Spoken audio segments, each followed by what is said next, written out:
Everybody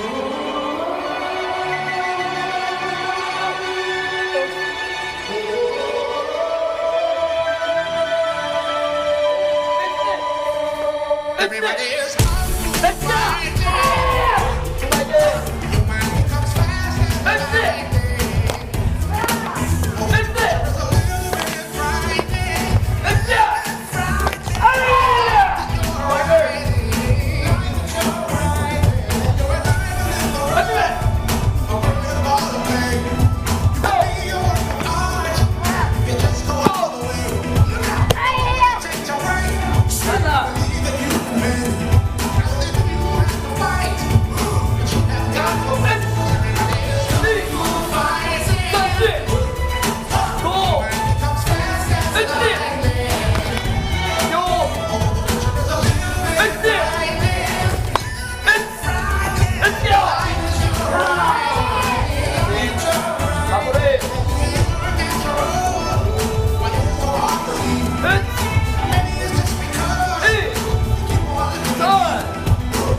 go!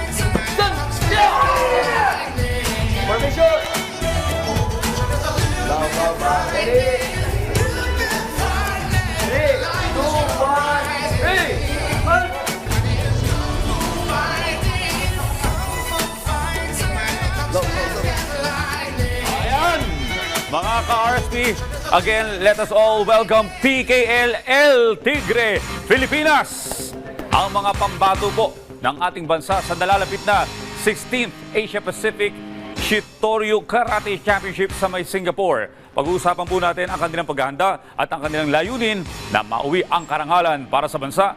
Kasama po natin si Engineer SL Bong Aquino, Sensei Michael Sumulong, Senpai Andrew Ortega. Magandang umaga po at welcome back dito sa RSP. Good morning po. Good morning po. Okay, well, paparating na nga itong tournament sa Singapore, ano? Coach, ano po ba yung preparation na ginagawa ninyo para sa mga kabataan natin kalahok?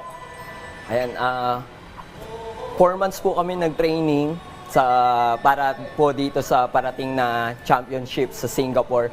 Bali, every weekends po, almost 5 to 8 hours kami nag-training po. Every weekend. 5 to 8 hours? Yes po. Okay. Ngayon pong palapit na po yung laban, mas dinamihan pa po namin yung training alos na every other day po kami. Kasi pinagbabalance din po namin yung academics nila and sports. So, kailangan ano pa rin sila, good standing sa school. So, Dapat mostly, balanse. Opo. Yes po. Well, ilang taon nyo na rin pong tinitrain ng mga kabataan, ano? At ilang beses na rin kayo sumali. Pero ano po ba yung pakiramdam pagpapalapit na ng papalapit yung date ng tournament para sa mga tinitraining ninyo mga athletes?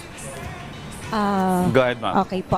So, yung pakiramdam na sila is, again, magko-compete international. Very exciting kasi from the previous years, nakita namin ang improvement. Before, noong 2018, we have 2 silver medals and 10 bronze medals. And then last year, sa Malaysia, with the World Chitoryu, we gathered 2 gold medals, 5 silver medals, and 8 bronze medals. So, hopefully, ngayon is mas madagdagan pa yung makukuha nating golds. Ayan, kasi continuous yung development ng karate do ng mga bata. Okay, syempre, kapag nagte-training kayo, iba yung physical, iba yung emotional. Pero paano nyo napapanatili o napapalakas yung team spirit, Coach?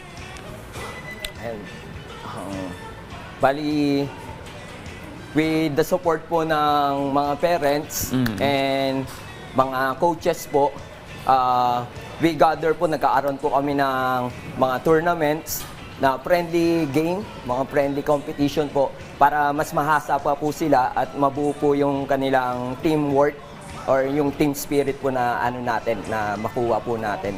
And addition din po dyan, kasi hindi naman lahat is lagi tayong nananalo.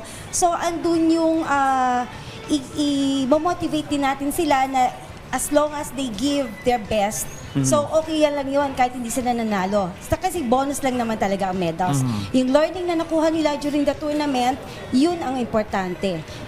Mental, physical, emotional development.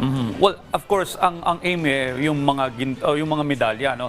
Pero paano nyo sila tinuturuan na makontrol yung pressure ba? Kasi alam nyo, pag papalapit yung competition, medyo nakaka-stress din eh. Ilang months kang nag-prepare, then yung pressure na dyan na. So, paano nyo nire-relax yung mga member po ninyo? Okay. So, pag malapit ng training, the competition, hindi na rigid yung training. Kaya gaya nga, maaga kami pupunta sa Singapore para medyo i-explore muna namin ang Singapore, ma-relax, para mabawasan ang tension, para naman, pagdating ng tournament, talaga namang ready na sila dahil ilang months na silang nag-training. I'm sure maraming mga parents dyan na gusto rin na maging bahagi yung anak nila sa kagaya ng grupo nyo, no? PKL El Tigre Filipinas. So, paano ba maging member nito para sa mga interesado? Iniimbitahan ko po kayo na mag-training po sa PKL dahil hindi lang po self-defense ang makukuha nyo. Disiplina din po sa sarili. Okay po. Ayan, pinaka-the best yun, disiplina sa sarili. Pero ano yung mensahe nyo sa mga kapwa Pilipino natin, ano, na nanonood ngayon, na ano yung dapat asahan sa competition na to?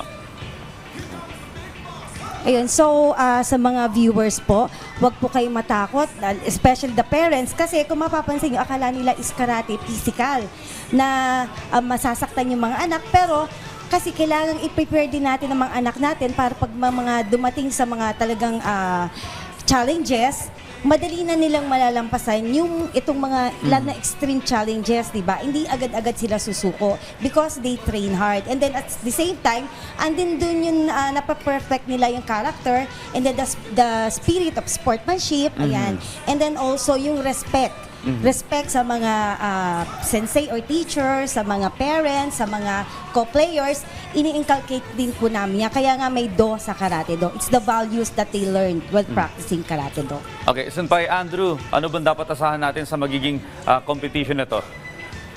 Ang aasahan ko lang po sa competition na po ito is magagaling din po ang makakalaban po namin dahil hindi po biro ang international po na sasalihan po namin. Kasi ang iba po dito is national team na po. Alright. Anyway, good luck sa inyo. Alam namin na kaya nyong harapin kahit pa international competition yan. Well prepared na kayo and hopefully mauwi nyo yung mga medalya. Again, maraming salamat PKL Tigre Filipinas sa muling pagbisita dito sa Rise and Shine Pilipinas. Again, good luck sa inyo lahat. Thank you very much po. Thank you, Rise and Shine Filipinas.